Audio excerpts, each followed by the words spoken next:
খুব শীঘ্রই শীত পড়তে চলেছে, তাই গর্ভবতী মহিলাদের নিজেদের প্রতি একটু বেশি যত্নবান হতে হবে।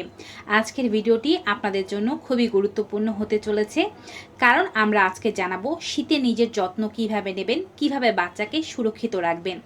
যেহেতু শীতে প্রকৃতিতে প্রচুর পরিমাণে রোগ জীবাণু বিরাজ করতে থাকে, এটি কিন্তু গর্ভবতী মহিলা ও বাচ্চার জন্য বিপজ্জনক হতে পারে। সর্দি কাশি হলে সেক্ষেত্রে কিভাবে আপনি সর্দি কাশিকে হ্যান্ডেল করবেন এবং পাশাপাশি কিভাবে আপনি কাশি দেবেন, সর্দি হলে কি করবেন, গলা ব্যথা হলে কি করবেন, সর্দি কাশি বা হাঁচির সময় আপনার কোন কাজগুলো আপনার বাচ্চার জন্য ক্ষতির কারণ হতে পারে, সব কিছুই কিন্তু এই ভিডিওটির মাধ্যমে জানানো হবে।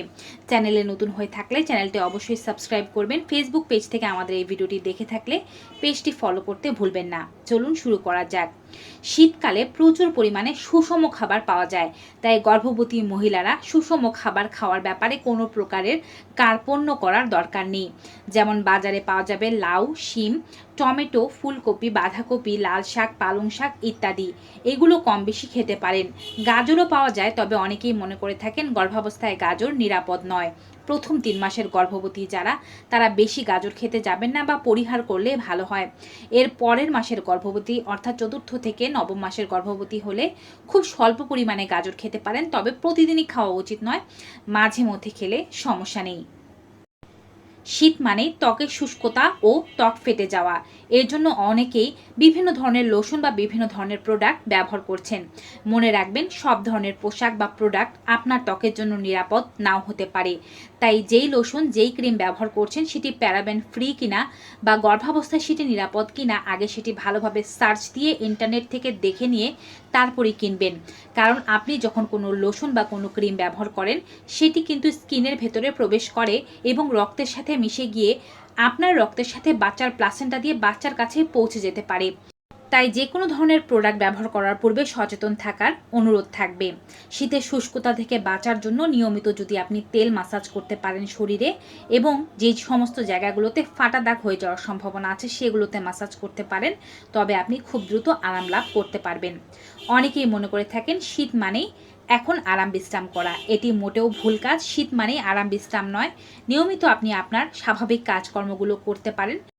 সবসময় শুয়ে না থেকে যদি আপনি 30 মিনিট হাঁটাহাঁটি করেন, এটি কিন্তু শরীরের পক্ষে খুবই ভালো।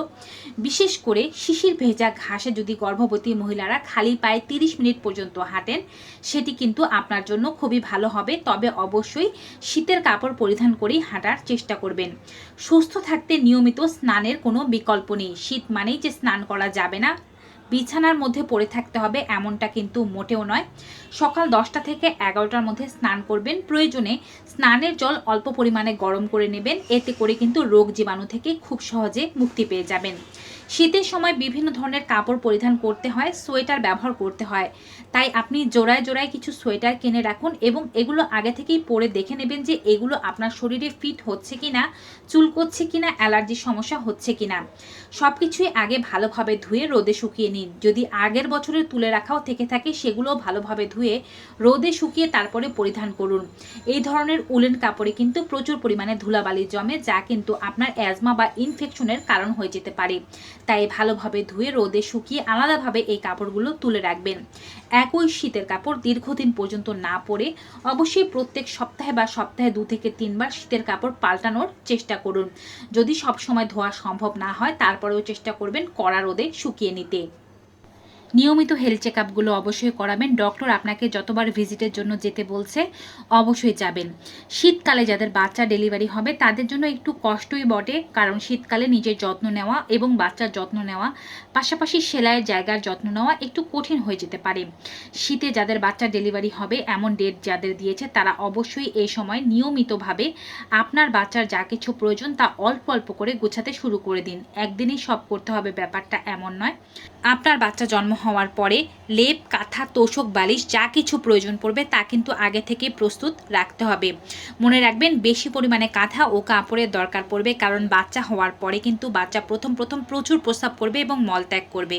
তাই বেশি করে প্রস্তুত না রাখলে শীতের সময় এগুলো শুকিয়ে ব্যবহার করতে আপনার খুব কষ্ট হবে। বেশি করে বাচ্চার জন্য ন্যাপি তৈরি করে রাখুন। যদি সম্ভব হয় তবে ডায়াপার ইউজ করার চেষ্টা করুন। এছাড়াও বাচ্চার জন্য ওয়েট টিস্যু থেকে শুরু করে বাচ্চা যে সমস্ত সুতির কাপড় পরিধান করবে, উষ্ণ উষ্ণ কাপড় পরিধান করবে। সবগুলো ভালোভাবে ধুয়ে রোদে শুকিয়ে তারপরে ব্যাগে সেগুলোকে গুছিয়ে রাখবেন। বাচ্চার যে সমস্ত প্রোডাক্ট নিচ্ছেন সেই সমস্ত প্রোডাক্ট কোনো প্রকারের ডিসইনফেক্টেড দিয়ে ধোয়ার দরকার নেই। অর্থাৎ বাজারে বিভিন্ন ধরনের প্রোডাক্ট দাবি করে যে এগুলো দিয়ে ধুলে কাপড় খুবই পরিষ্কার হবে, সুগন্ধ হবে। এই ধরনের কোনো প্রোডাক্ট ব্যবহার করবেন না। নর্মাল ডিটারজেন্ট দিয়ে কাপড় ভালোভাবে ধুয়ে 3 বার আঁকলে রোদে শুকিয়ে রেখে দিন। এটি বাচ্চার জন্য সুরক্ষিত। এতে করে শীতের মধ্যে আপনার বাচ্চা হলেও পূর্ব প্রস্তুতি থাকার কারণে কিন্তু আপনার কষ্ট কম হবে এবং বাচ্চারও বিভিন্ন ধরনের ইনফেকশন হওয়ার সম্ভাবনা খুবই কম। বাচ্চা হওয়ার পরে বাচ্চাকে অবশ্যই মায়ের দুধ বেশি বেশি করে পান করাবেন। মনে রাখবেন, মায়ের দুধই কিন্তু বাচ্চার ইনফেকশন নাশক হিসেবে কাজ করে থাকে। বাচ্চা যখন আপনার দুধ খায় আপনার শরীরের মাধ্যমে বাচ্চা শরীরে অ্যান্টিবডি প্রবেশ করে, যার ফলে বাচ্চার যদি কোনো রোগ হয়ে থাকে, সর্দি কাশি হয়ে থাকে, তা কিন্তু মায়ের দুধই ওষুধের মতো তাকে সারাতে সাহায্য করে থাকে। যারা ঠান্ডার হাত থেকে বাঁচতে চাচ্ছেন, অর্থাৎ যাদের ঠান্ডার ধাত রয়েছে, প্রচুর কাশি হয়, সর্দি হয়, গলা ব্যথা হয়, শ্বাসকষ্টের সমস্যা হয়, তারা নিয়মিত আদা চা ও লবঙ্গ চা পান করার চেষ্টা করুন। আদা ও লবঙ্গ দিয়ে চা প্রস্তুত করে খেলে গলার ফাংশনগুলো ভালো থাকে, ঠান্ডা লাগার সমস্যা কম থাকে। ডায়াবেটিস না থাকলে দুবেলা 2 চামচ করে মধু পানের চেষ্টা করুন। এটি শরীরকে গরম রাখতে সাহায্য করবে এবং ঠান্ডার রোগগুলো থেকে আপনাকে দূরে রাখবে। নিয়মিত যদি কোনো অসুখ না হলেও আপনি গরম পানি দিয়ে গড়গড়া করতে পারেন। এটি গলার মধ্যে কোনো ইনফেকশন হলে সেটিকে মেরে ফেলবে, যার ফলে গলা ব্যথার সমস্যা, কাশি ওঠার সমস্যা আপনার হবে না। অথবা আপনি গরম পানিতে ভাপ নিতে পারেন প্রত্যেক সপ্তাহে 2 থেকে 3 বার করে। এটি আপনার নাক পরিষ্কার রাখতে সাহায্য করবে, সহজে সর্দি হতে দেবে না। শীতকালে সরাসরি ঠান্ডা জল ব্যবহার না করাই ভালো হবে। ঠান্ডা জল ব্যবহার করলে বাচ্চার কোনো ক্ষতি হয় ব্যাপারটি তেমন নয়। তবে আপনি যদি ঠান্ডা জল ব্যবহার করেন বা ঠান্ডা জল খান, এতে আপনারই ঠান্ডা লেগে যাওয়ার সম্ভাবনা রয়েছে। সবসময় চেষ্টা করবেন অল্প পরিমাণে জল গরম করে খেতে। এর জন্য আপনি অবশ্যই ফ্লাস্কে করে জল গরম করে রাখতে পারেন, যেন প্রয়োজনে আপনি খেতে পারেন। যদি আপনার সর্দি, কাশি বা জ্বর এ ধরনের কোনো ইনফেকশন হয়ে থাকে, সেটি 2 থেকে 3 দিনের বেশি থাকলে ডক্টরের পরামর্শ নেওয়া অত্যাবশ্যক। নিজে জেনে বুঝে বা নিজে চিকিৎসা করবেন না, কোনো ওষুধ মেডিসিন সেবন করবেন না ঠান্ডা, জ্বর, কাশি বা অন্য কোনো সমস্যার। এতে করে কিন্তু বাচ্চার ক্ষতি হতে পারে। মনে রাখবেন, গর্ভাবস্থায় বেশি কাশি হওয়া ভালো নয়।